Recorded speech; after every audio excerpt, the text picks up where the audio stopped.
Hi, this is Chris Morton, and you're listening to The Recovery. In this episode, we're looking at 5 ways to control stress and strengthen immunity. So there are various factors that influence stress and illness, and these can be things like just genetic vulnerability. Some people are just genetically predisposed to being more stressed. There could be some underlying mental or physical conditions that they have. Sleep behaviour is another influential stress factor. Not getting enough sleep, as we all know, definitely can add to stress. Just your general mental coping tools and skills, your outlook on life, exercise habits, sleep behaviour, hydration habits, also your behaviour around recovering. That could be just recovering from a hard day at work, could be recovering from some exercise you've been doing. Your exposure to certain environmental factors can influence stress and illness. I guess that could be if you're in an environment that's maybe a very toxic relationship or a toxic work environment, that can add to stress. And lastly, also social support factors can influence stress and illness. So with all that being said, when you go through life and you have unmanaged stressors or self-sabotaging behaviours, over time this will weaken your immune system, which is not good. The good news is that there are behaviours that you can adopt that have powerful impacts of both your mental and physical side of your life that will help boost immunity and your wellness. So here I'll go through 5 different ways that we can control our stress levels, and which in turn will help boost and strengthen your immunity. Some of these that you might currently do, some of these that you might not have thought of and you might want to add into your life.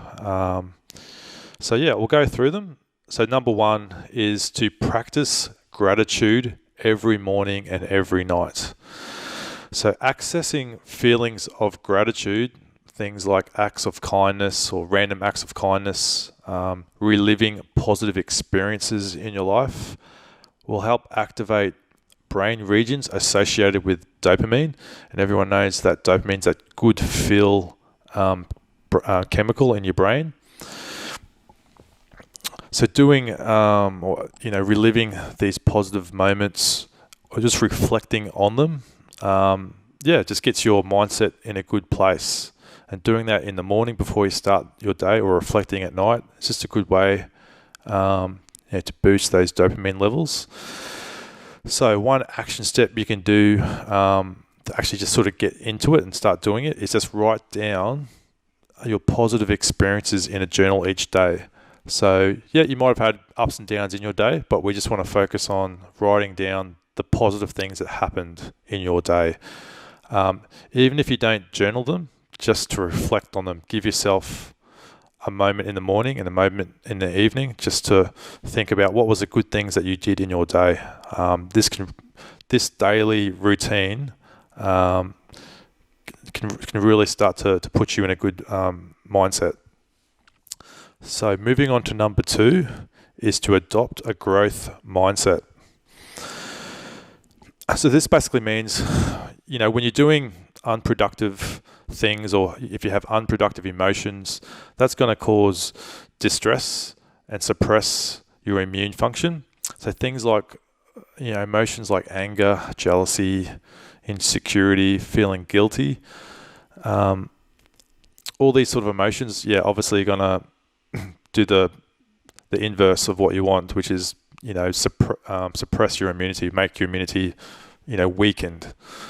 So what you want to do is you want to release positive emotions, things that make you happy,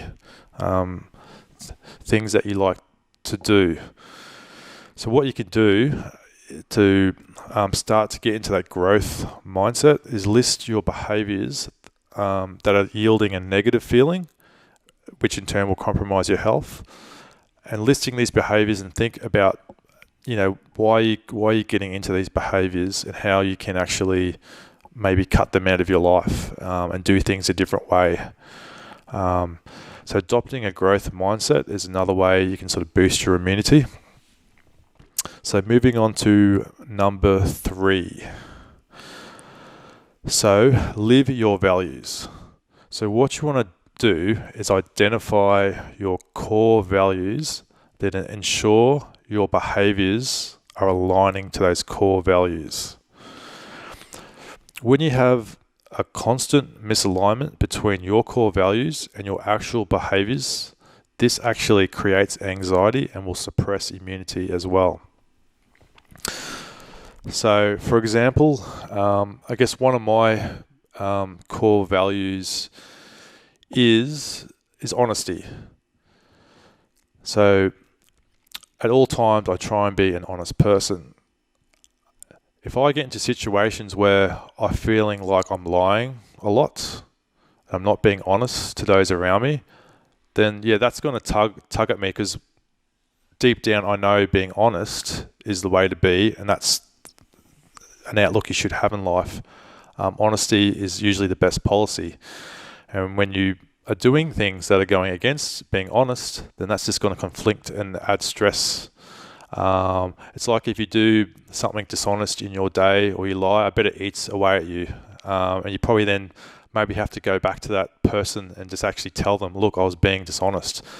The longer you hold on to that, just imagine what it's building up inside you. This one little thing that you did, yet the other person's probably not even thinking that they were lied against or whatever. It might even not be a big deal if you go and apologize to them. But for you, you're hanging on to it because it's going against your core values.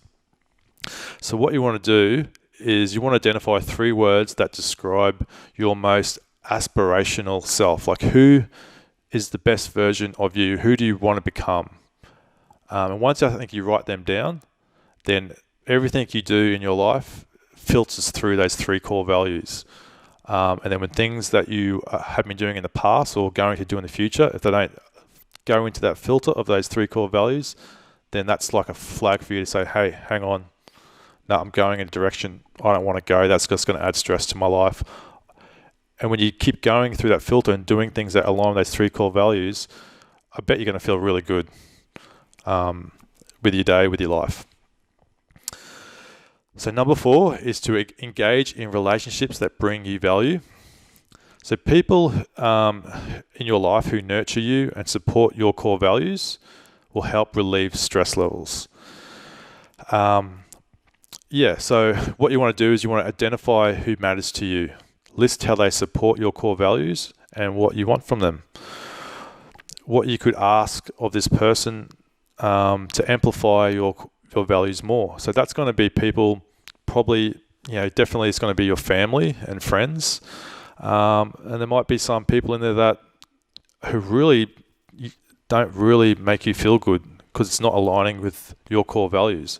There might be someone in your life who's just, just really negative all the time, or someone who's always putting you down, or is just not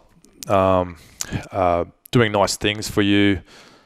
Once you start identifying that, you can start to maybe, cut them out of your life, or maybe take steps to try and say, this is what I need from you.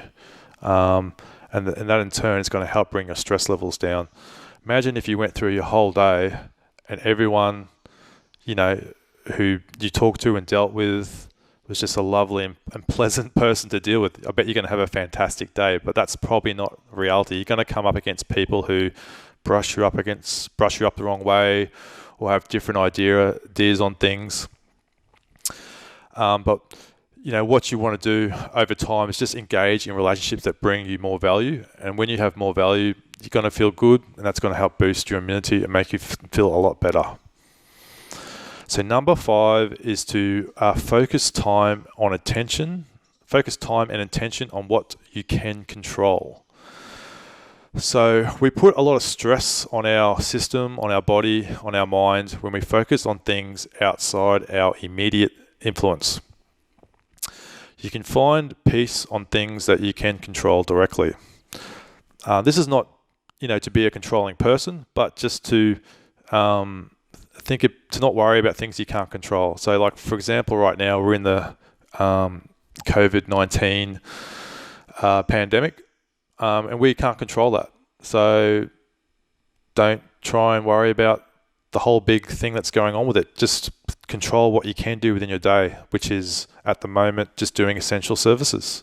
And then when you just work within that framework, stress levels will come down. So focusing on what we can control. That might be big projects. Yep, big projects need a plan. Relationships need a plan. And little things that we do in our day-to-day need a plan too.